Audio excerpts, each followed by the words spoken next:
Parliamentary ఎన్నికల్లో TRS 100 సీట్లు సాధిస్తే రాజకీయ సన్యాసం చేస్తా అన్నారు కాంగ్రెస్ ఎమ్మెల్సీ షబ్బీర్ అలీ. టీఆర్ఎస్ కు 100 సీట్లు రాకపోతే కేటీఆర్ రాజీనామా చేస్తారని ప్రశ్నించారు.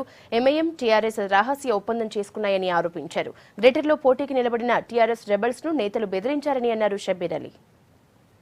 తెలంగాణ రాష్ట్ర Panchayati Raj and IT minister K Taraka Rama Rao గారితో నేను సవాల్ చేస్తున్నాను. 100 సీట్లు మాయే, నేను ఛాలెంజ్ చేస్తున్న దమ్ముందా అన్నారు. మీ ఛాలెంజ్కు 100 సీట్లు రాకుంటే మీరు రాజీనామా చేస్తా అని చెప్పిన ఛాలెంజ్ కట్టుబడి ఉన్నారా? ఉంటే మళ్ళీ రీట్రేట్ చేయండి. నేను మాత్రం 100 సీట్లు 100% రాదు. ఒకవేళ మీరు 100 దాటితే మీరు రాజకీయంలో తప్పించుకోమంటే రెడీగా ఉన్నాను. ఏ శిక్షకైనా రెడీ ఉన్నాను. రాజకీయంగా సన్యాసి తీసుకోమంటే కూడా నేను రెడీగా ఉన్నాను. పోలీసు వాళ్ళు కూడా టీఆర్ఎస్ ఏజెంట్గా మారుతున్నారు.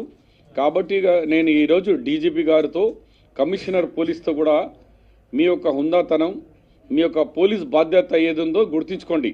హైదరాబాద్ ప్రజలకు మేము 1,00,000 కోట్లతో ఈ హైదరాబాద్కు అభివృద్ధి ఇచ్చినాం కాబట్టి ఆ నమ్మకంతో ఓట్లేస్తారని ఆశిస్తూ నేను 2 దినాల్లో ఓల్డ్ సిటీలో తిరుగుతున్నాను.